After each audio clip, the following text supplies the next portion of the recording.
સુરત શહેરમાં અલગ અલગ વિસ્તારમાં વરસાદ વરસી રહ્યો છે। રાંદેર, પાલ, અડાજણ અને જહાંગીરપુરાની અંદર પણ વરસાદ વરસ્યો છે। મોટા ભાગડ સહિત વિસ્તારોમાં પણ વરસાદ વરસી રહ્યો છે।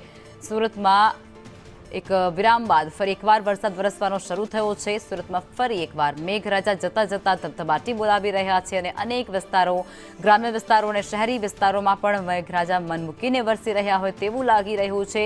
તમામ વિસ્તારોમાં જે ગરબા આયોજકો છે તેમાં અત્યારે ચિંતા પ્રવર્તી ચૂકી છે। રસ્તાઓ ઉપર પાણી જ પાણી જોવા મળતું હોય છે।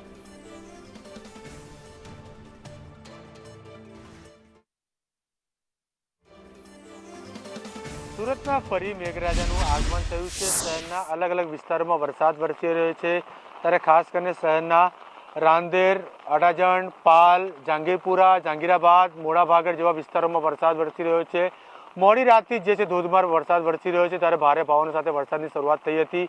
જો કે વાત કરવામાં આવે ત્યારે હવામાન વિભાગ દ્વારા આગામી 2 દિવસ સુધી સુરત સહિત દક્ષિણ ગુજરાતમાં ધોધમાર વરસાદ પડશે તેવી આગાહી કરી હતી। તે જ પ્રમાણે સમગ્ર સુરત શહેરમાં વરસાદ વરસી રહ્યો છે। જો કે વાત કરવામાં આવે ત્યારે છેલ્લા 1 અઠવાડિયા સુધી વરસાદની જે રીતે ગેરહાજરી જોવા મળી હતી તેને કારણે વાતાવરણમાં અસહ્ય ગરમીનો પારો પણ વધ્યો હતો અને લોકોને ગરમીનો બફાટ પણ અનુભવ્યો હતો। પરંતુ મોડી રાતથી જે પ્રકારે વરસાદ વરસી રહ્યો છે તેને કારણે આખું વાતાવરણમાં ઠંડક પસરી છે અને તેને કારણે લોકોને ગરમીથી ક્યાંક ને ક્યાંક રાહત પણ મળી છે। ત્યારે વાત કરવામાં આવે ત્યારે જે રીતે વરસાદ વરસી રહ્યો છે ત્યારે તેને કારણે ઠંડક પસરી છે અને ક્યાંક ને ક્યાંક લોકોને ગરમીથી રાહત પણ મળી છે। ત્યારે હવામાન વિભાગ દ્વારા આગામી 2 દિવસ સુધી સુરત સહિત દક્ષિણ ગુજરાતમાં ધોધમાર વરસાદ પડશે તેવી આગાહી કરવામાં આવી હતી। તે જ પ્રમાણે મોડી રાતથી સમગ્ર સુરત શહેરમાં વરસાદ વરસી રહ્યો છે।